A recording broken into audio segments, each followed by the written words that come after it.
Welcome back. So we are going to continue discussing this model's equilibrium. Let me share the screen. So we are, of course, interested in the growth rate of the number of machines. Okay, so in this economy, there is actually creative accumulation, not creative destruction.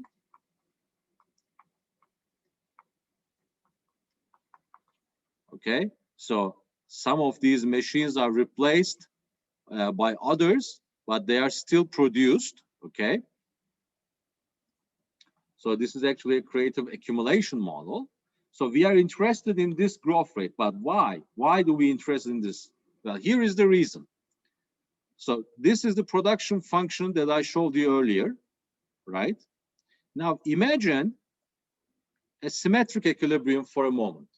Okay, so in reality, the equilibrium does not have to be symmetric, and we can study heterogeneous agents firm, heterogeneous firm models as well.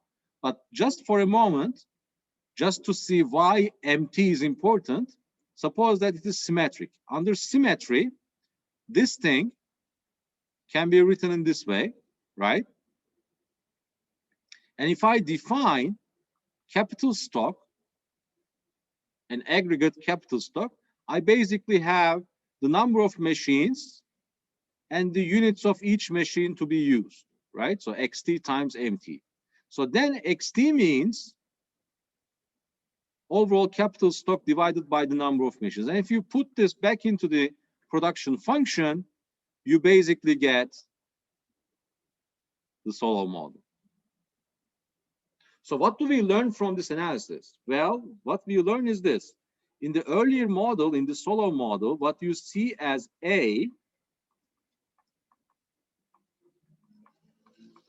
okay, can be mapped into something real in a more complicated model, right? So obviously this model is much more complicated, but this, I mean, why a larger A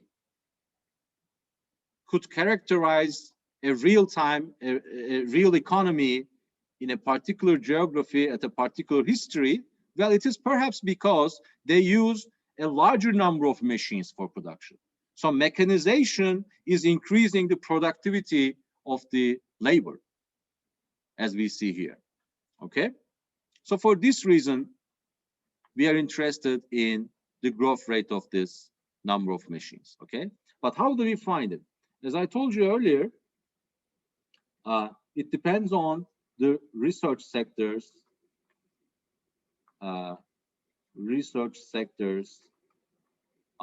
net payoff. Okay, and I'm not going to go into details of this, but in general, this growth rate will depend on the following things. First, it will be depend on the productivity of the research activity. And also, it will depend on the size of the final goods sector. Okay, so why the productivity of research activity is important? Because for each dollar they spend,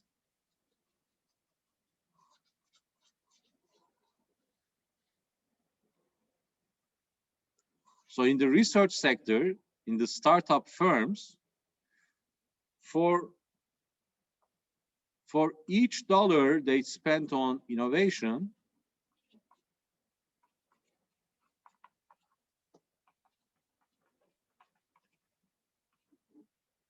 let's say lambda units of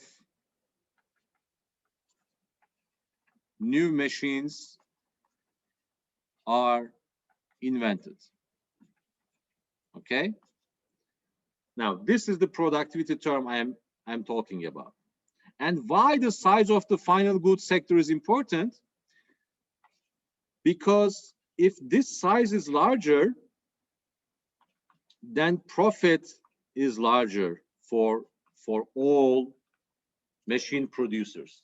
And if profit is larger, of course, that's good for the innovative activity. Okay. Now, if you want the mathematical details, I can send you a PDF. Let me upload the PDF for this particular model. So if you want to learn the mathematics behind it, you can check it. Okay. But I'm not going to spend so much time on this. Only one thing I'm going to add is this. Then I will answer your questions. So in a larger model, you can introduce actually policy. Okay. You can introduce research subsidies.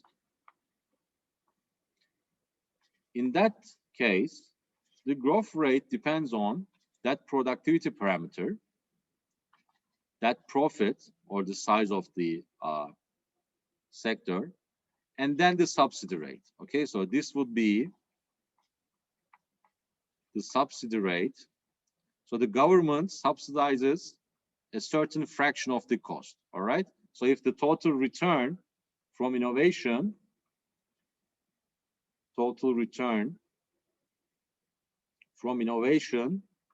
depends on lambda and pi, and also, of course, let's say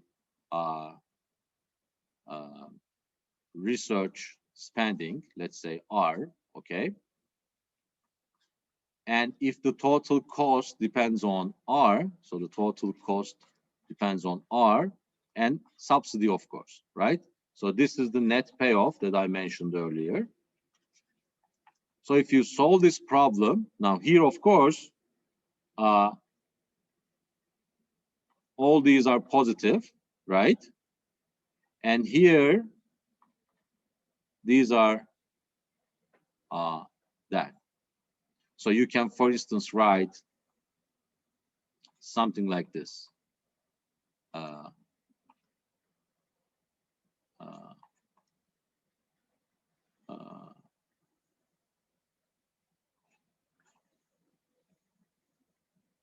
Sorry, 1 minus S R, okay?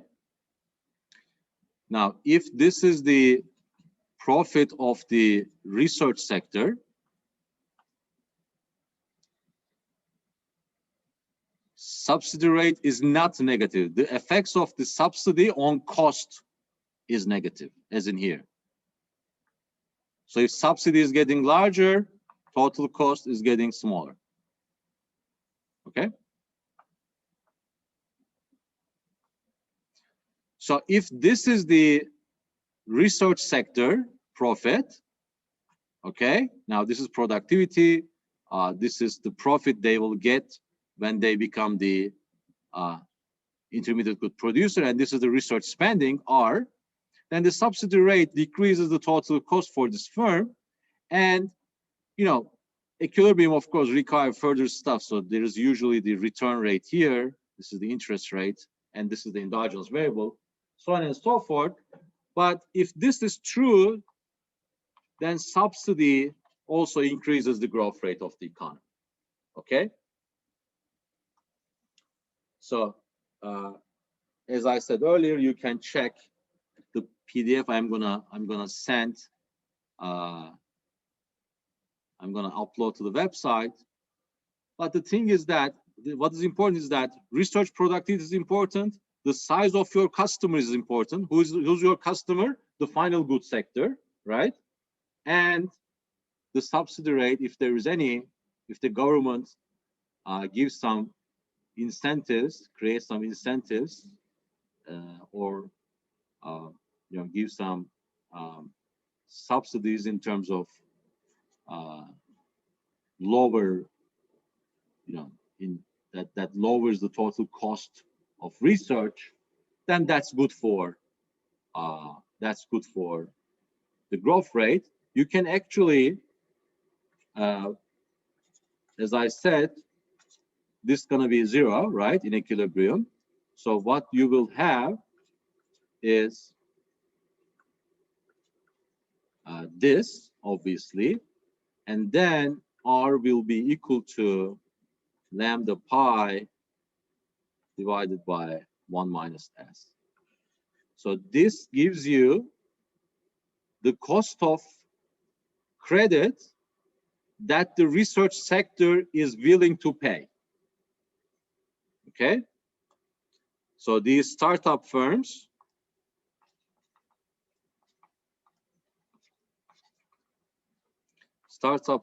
in the research sector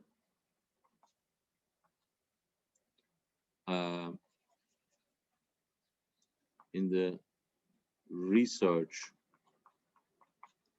sector need credit, and they pay for it. Okay, the real interest rate they are willing to pay will be equal to this. So if research is more productive, if profitability is larger when they become intermediate input producers, and if S is larger,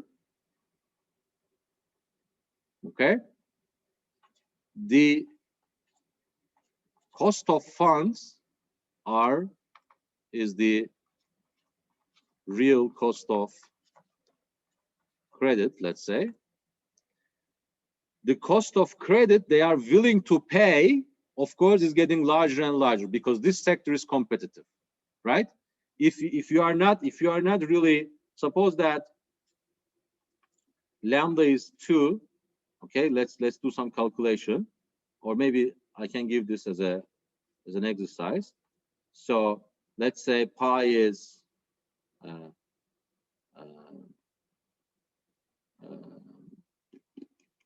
5, okay, 5 units of, so this is real terms, of course, and so this is 10. Let's say the interest rate is going to be 5%. So 1 minus S. No, it doesn't work like that. So this could be lower. Anyhow, so okay, I changed my mind. So I will not easily make up numbers. But here, as you see, so if there is some research firm that doesn't like the market interest rate posted by the banks, then there is always another one that should accept this rate. So this is in fact research arbitrage. This is called arbitrage,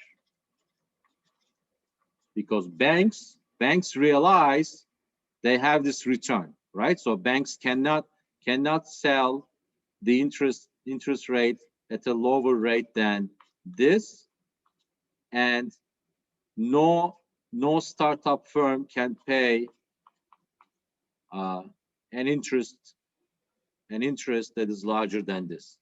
For this reason, in equilibrium, you have this. Now, I'm gonna stop here and answer your questions if you have any, or I'm gonna listen to your comments. What does uppercase R stand for? I missed it. Oh, okay. Uppercase R is the research spending. Okay, thanks. So here, let me show you again. So okay, here, wait, I will find it.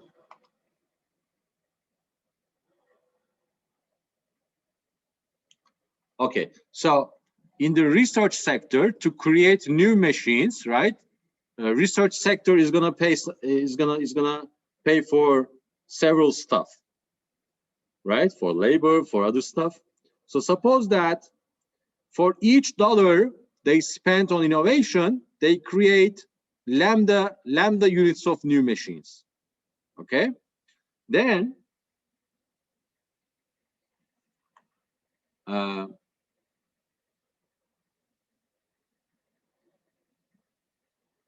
as you see here, there is so this is the number of new machines for $1. this is the total number of units created, and this is the total profit. So this whole thing is the total profit obtained for R dollars. And with little r here, the interest rate, this is the present value. Okay. And then this is the dollars spent, and of course the firm spends 1 minus, so for R units spent, the government actually covers the S%. Okay, that's the notion. So if I spend R dollars, I create lambda R new machines. For each machine, I obtain a profit level of pi, but since I obtain this profit in the future, I discount it by the market interest rate in continuous time. Okay, so that's the notion. And zero profit condition in the research sector gives you the equilibrium interest rate where the research sector firms are willing to pay. Okay. Any other questions or comments? Okay, then. So next week, I'm gonna finalize our discussion of technological progress. So we're gonna finish our discussion of technology. I'm gonna show you a simple model of technology adoption, and I will also show you some things such as, for instance, uncertainty, right? Because usually innovation is a stochastic event, right? You pay for some inputs for innovation, but at the end you may not get the success, right? You may be unsuccessful. For this reason, uncertainty and how the innovation success probability is determined is usually important, and we have models for that. I'm going to show you some of the stuff related with this, and I'll also show you the differences between basic research and applied research. Then we're going to end our discussion of technology. Okay, if you have nothing to add, I'm going to end this session. Have a nice day hocam. Okay, you Teşekkür ederiz too. hocam, iyi You günler. too. Bye bye.